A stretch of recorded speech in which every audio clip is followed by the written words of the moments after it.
안녕하세요. 김성길 목사와 함께하는 예수님 이야기 제4단원의 이 시간 209회가 되겠습니다. 제목은 상대성 원리 두 번째, 사람과의 관계에 대해서 말씀을 나눠보려고 합니다. 자, 본문 말씀을 또 함께 읽어보죠. 마태복음 7장 7절로 12절입니다. 구하라 그리하면 너희에게 주실 것이요 찾으라 그리하면 찾아낼 것이요 문을 두드리라 그리하면 너희에게 열릴 것이니 구하는 이마다 받을 것이요 찾는 이는 찾아낼 것이요 두드리는 이에게는 열릴 것이니라. 너희 중에 누가 아들이 떡을 달라 하는데 돌을 주며 생선을 달라 하는데 뱀을 줄 사람이 있겠느냐. 너희가 악한 자라도 좋은 것으로 자식에게 줄 알거든 하물며 하늘에 계신 너희 아버지께서 구하는 자에게 좋은 것으로 주시지 않겠느냐. 그러므로 무엇이든지 남에게 대접을 받고자 하는 대로 너희도 남을 대접하라. 이것이 율법이요 선지자니라. 아멘. 예수님은 이 말씀 속에서 우리가 세상을 살아가는데 행복하고 성공할 수 있는 키 세 가지를 말씀하셨어요. 구하라, 찾으라, 두드려라. 그래서 우리 사람들은 가만히 있으면 안 됩니다. 열심히 구하고 찾고 두드리는 삶을 살아야 하는 거죠. 그러면서 예수님께서는 우리에게 주시는 분은 하늘의 하나님이신데 그분은 우리 아버지다. 그렇기 때문에 아버지는 반드시 우리에게 좋은 것으로 주실 것이다. 그래서 너희가 이 확신을 가지고 구하고 찾고 기도하라는 말씀을 하셨어요. 그리고 이제 결론적인 이야기로 대접을 받고 싶으냐? 그러면 또 대접을 해라. 이 상대성 원리에 대해서 말씀을 해주셨습니다. 이게 결론이에요. 하나님 아버지께도 뭔가 받으려면 구하는 노력이 필요하고 또 우리가 하나님의 사랑을 받고 싶으면 우리도 하나님을 또 사랑하는 것이 중요한 일이죠. 그리고 이제 그래서 지난 시간에는 우리가 이 하나님과의 관계에서의 상대성 원리에 대해서 우리가 살펴봤습니다. 이번 시간에는 인간관계에서 상대성 원리를 우리가 살펴보도록 하겠습니다. 하나님과의 관계도 그렇지만 사람과의 관계도 이 상대성 원리가 작동을 합니다. 그래서 우리가 내가 어떻게 행동하느냐에 따라서 또 상대방도 나에게 행동을 또 다르게 할 수가 있게 되는 거죠. 그래서 우리는 항상 누군가가 나를 존중해 주길 바라고 누군가가 나를 좀 존경해 주길 바라고 뭔가 좀 나한테 주기를 바라고 그럴 때 많잖아요. 그런데 예수님은 먼저 네가 해야 돼. 네가 존경받고 싶어? 그럼 먼저 존경해. 네가 사랑받고 싶어? 그럼 먼저 사랑해봐. 네가 섬김받고 싶어? 그럼 네가 먼저 섬겨봐. 네, 이런 상대적 원리를 말씀해 주신 거예요. 자, 여러분, 이런 부분에서 가장 좋은 모델은 바로 예수님이죠. 그분은 항상 먼저 대접해 주셨어요. 항상 먼저 섬겨 주셨습니다. 그래서 이 땅에도 먼저 찾아오셨고 이 땅에 오셔서 항상 먼저 섬겨주셨고 먼저 사람들의 필요한 부분들을 채워주셨어요. 말씀도 채워주셨고 치유의 능력도 채워주셨고 삶에 필요한 것도 채워주시고 다 먼저 대접을 해주셨어요. 먼저. 그래서 수많은 사람들이 고맙고 감사해서 그분을 따라가고 그분을 위해서 뭔가 헌신하고 살아가게 되는 것이죠. 사람의 본능은 자신의 존귀함을 누구나 다 인정받고 싶어 하죠. 그것이 바로 대접입니다. 누군가가 자기를 대접해주면 아주 기분이 좋습니다. 그리고 자기를 대접해주는 사람과 아주 친해지죠. 왜냐하면 대접받는 속에서 자기 가치를 인정받는다고 생각을 하기 때문에 그렇습니다. 그런데 대접을 하지 않고 자기만을 대접해 달라고 하는 사람들을 보면 어떤 마음이 듭니까? 좀 얄밉죠. 이기주의적이고 그리고 가까이 하고 싶지 않은 이런 생각들을 가져요. 그래서 우리가 대접하지 않으면서 섬기지 않으면서 섬김받기를 원하고 대접받기를 원하는 것은 모순입니다. 존중이 여기지 않으면서 나는 존중의 여김을 받고 싶다. 이것도 모순이에요. 그래서 오늘 이 진리의 말씀, 대접받고 싶은 대로 대접을 해라 하는 이 진리의 말씀은 참 영원히 변할 수 없는 아주 행복과 성공의 길입니다. 주님은 대접받고 사는 중요한 비결을 가르쳐 주셨는데 그것은 대접을 받고 싶은 대로 대접을 하라는 것입니다. 무엇이든지 남에게 대접을 받고자 하는 대로 너희도 남을 대접하라. 네. 먼저 대접하지 않으면 대접을 받고자 하는 건 어리석은 것이죠. 우리가 굳이 음식을, 밥을 사주는 이런 대접만이 아니잖아요. 인격적인 대우, 존중의 여김, 말 한마디 한마디가, 또 섬김, 이런 것들이 다 대접하는 거거든요, 이게.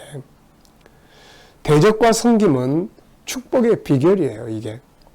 요셉은 왕의 신하들을 감옥 안에서 정말 정성을 다해서 섬기고 대접했죠. 이것 때문에 인생의 역전이 생긴 겁니다. 나중에 왕의 신하가 밖에 나가지고 잊어버리고 있다가 어느 순간에 바로가 꿈 이야기 하니까 그 사람, 기억하는 거예요. 자기를 대접해준 사람을 기억하는 거죠. 수넴 여인은 엘리사를 대접함으로써 아들을 얻게 되죠. 사렙다 미망이는 마지막 남은 것으로 엘리야를 대접함으로써 3년 6개월 동안 먹을 것을 또 대접을 받게 된 것이죠. 히브리서 12장 2절에서는 손님 대접하기를 잊지 마라. 이로써 부지 중에 천사를 대접한 이들이 있었느니라. 디모데전서 3장 2절에는 지도자의 자격 중에 하나가 남을 잘 대접할 것을 말씀하고 있어요. 그러므로 감독은 책망할 것이 없으며 하나님의 남편이 되며 절제하며 신중하며 단정하며 나그네를 대접하며, 말로 존중히 여겨서 대접하고 우리의 인격으로 먼저 섬기고 또 존중히 여기면서 대접하고, 아내는 남편에게, 또 남편은 아내에게, 부모는 자녀에게, 자녀는 부모에게, 또 이웃끼리, 친구끼리, 동료끼리. 네, 그러면 얼마나 멋진 세상이 되겠습니까? 대접이라고 하는 것은 씨를 뿌리는 것과 같은 거예요. 씨를 심으면 반드시 나잖아요. 근데 이게 날 때는 하나를 심어서 하나만 나는 게 아니에요. 사과나무에 묘목 한 그루를 심었는데 열매는 그냥 굉장히 많이 맺히게 되는 거예요. 감자는 하나를 심었는데 나중에 보면 감자가 막 주렁주렁 매달리는 거예요. 이게 하나님의 축복의 원리예요. 그래서 섬기는 것은 그런 씨입니다.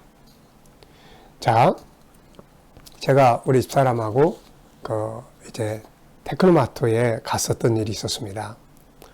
우리 집사람이 이제 안에 들어가 있고 나는 밖에서 이제 기다리고 서 있는데 거기서 이게 빵을 파는 아가씨가 있었어요. 그런데 계속해서 잘라서 주는 거예요. 계속해서 잘라서 사람들에게 줍니다. 그래서 제가 흥미롭게 옆에서 지켜봤어요.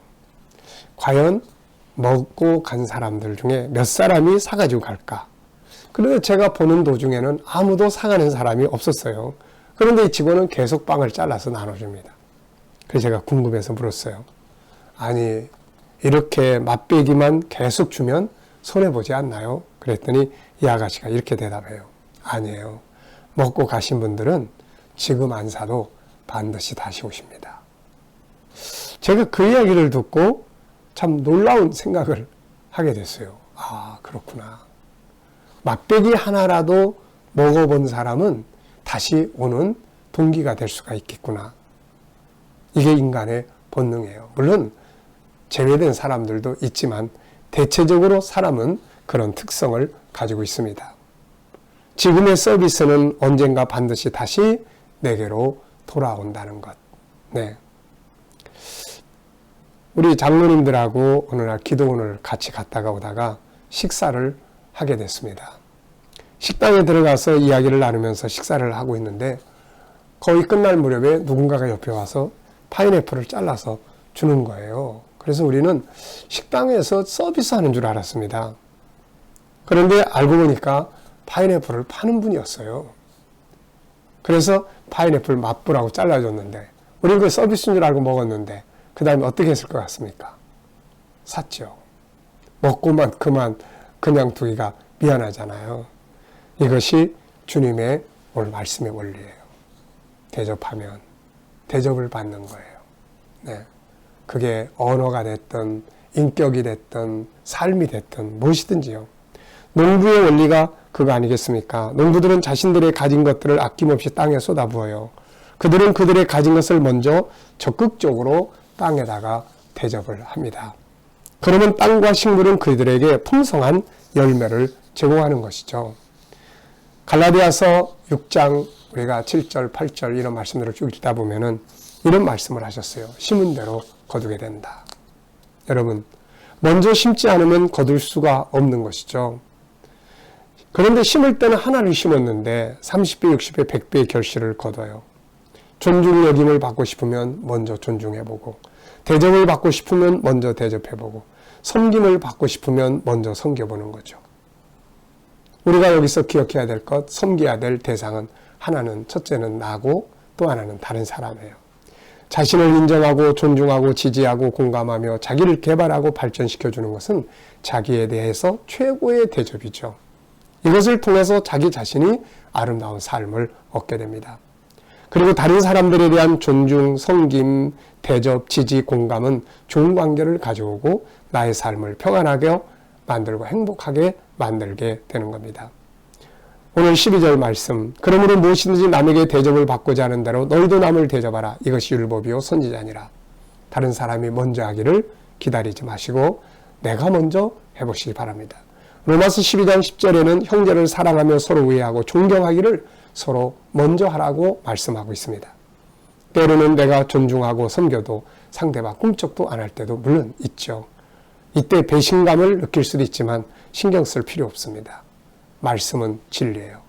시간이 지나가면 이 말씀대로 되는 것을 보게 됩니다. 오늘도 정말 대접하고 좋은 곳으로 심는 복된 하루가 되시기 바랍니다. 감사합니다.